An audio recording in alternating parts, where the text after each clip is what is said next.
कानी बहू। किशोरी लाल जी के बेटे राघव की शादी की बात जगह जगह चल रही थी, लेकिन किशोरी लाल जी को कोई लड़की पसंद ही नहीं आती थी। और उसकी एक ही वजह थी, किशोरी लाल जी का लालची होना।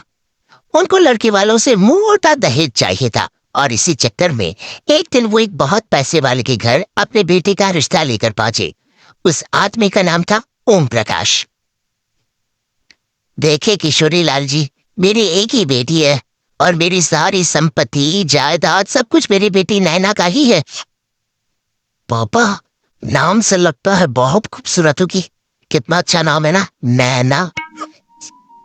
ओ वैसे बात तो सही है आपकी। अब इतना पैसा है, जमीन जायदाद है, इकलौती बेटी, आप भी क्या करेंगे? सब कुछ उसे ही देंगे ना। बिल्कुल ठीक पहचाना आपने। बस बेटी की शादी और सारी जायदाद उसके नाम।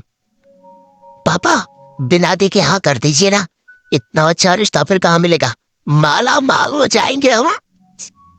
मैं अपनी बेटी को बुलाता हूँ।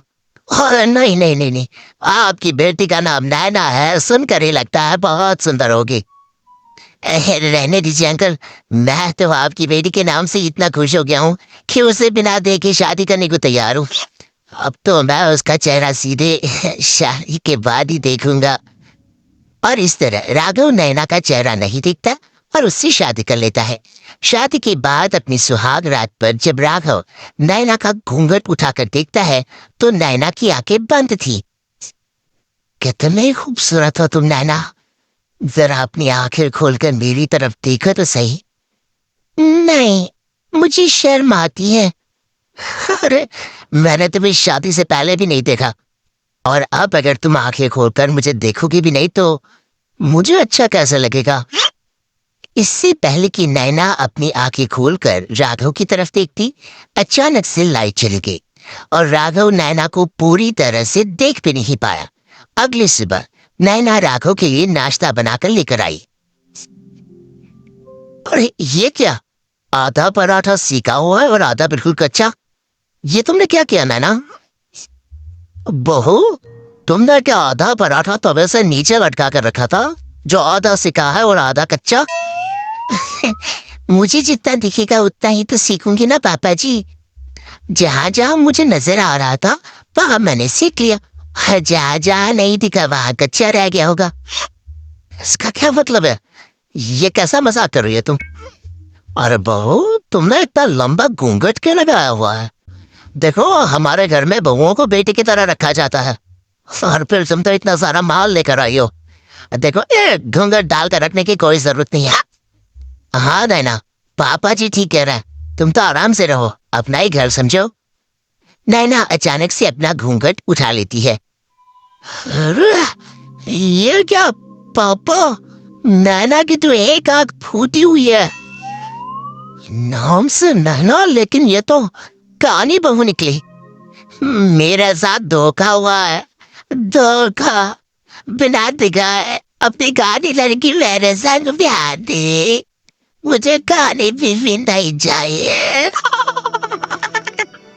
जब भी ओम प्रकाश जी से बात करनी पड़ेगी। आखिर उन्होंने मेरे साथ ऐसा किया क्यों? अरे, आप लोगों ने ही तो पापा से कहा था कि आप लोग शादी से पहले मुझे देखना नहीं चाहते। अब मेरे पापा पर क्यों इल्जाम लगा रहे? और लेकिन उन्हें बताना तो चाहिए था ना कि तुम कानी हो, एक आंख से तुम्हें दिखाई नहीं देता। किशोरी लाल और राघव नाराज होकर ओम प्रकाश को अपने घर बुलाते हैं। पापा जी, ये आपने क्या किया? शादी से पहले बताया क्यों नहीं कि नैना की आंखों में परेशानी है?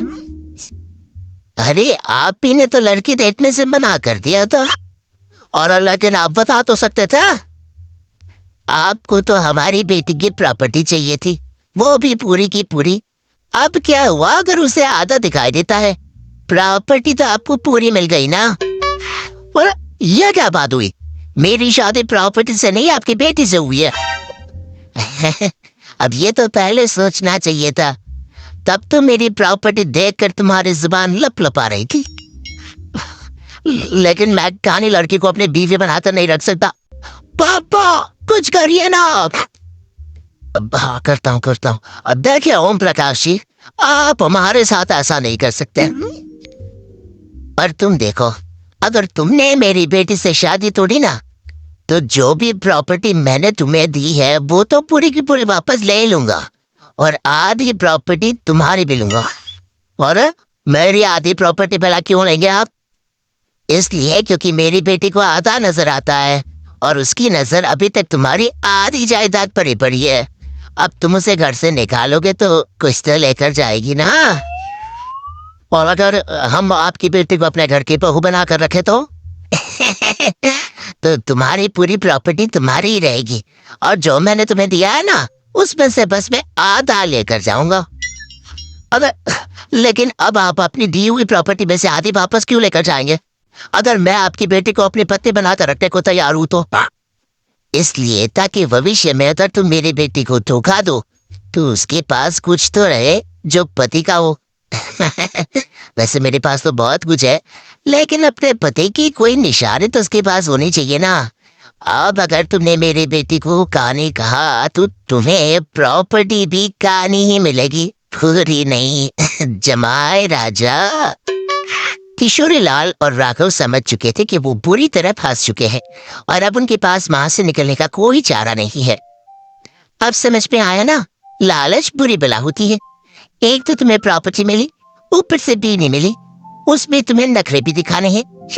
आए बड़ी, चुपचाप बैठो ना। कुछ दिनों के बाद नैना राघव की कार लेकर बाजार घूमने निकलती है, और जब कार लेकर वापस आती है, ये क्या, एक तरफ से मेरी गाड़ी पूरी खराब हो चुकी है। लगता है तुमने मेरी गाड़ी को किसी दूसरी गाड़ी के साथ एक्सीडेंट किया है। अरे कितना बड़ा नुकसान कर दिया तुमने बहू।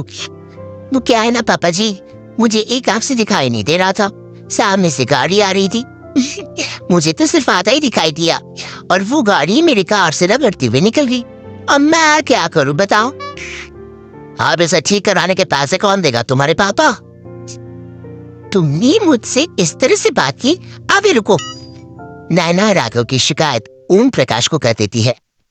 देखो राघव, अब जो मेरी आधी प्रॉपर्टी तुम्हारे पास थी ना, उसमें से आधी और मैं लेकर जाऊंगा, क्योंकि तुमने मेरी बेटी को डांटा। अरे नहीं पापा जी, गलती हो गई, माफ कर दो। गलती की तो कोई गुंजाइश ही नहीं।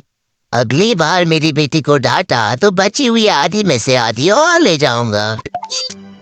लालच के चक्कर में हम दोनों ने बहुत बड़ी गलती कर दी बेटा। यार तो तुम्हें कानी बहू मिली, और ऊपर से जो माल मिला वो बेकार। इस तरह राघव की हर एक गलती पर ओम प्रकाश उसकी प्रॉपर्टी का आधा आधा हिस्सा लेकर अपना सारा माल वापस ले गया, और राघव को कहानी बीवी से काम चलाना पड़ा। भाई लालच वाकई में बुरी बला है।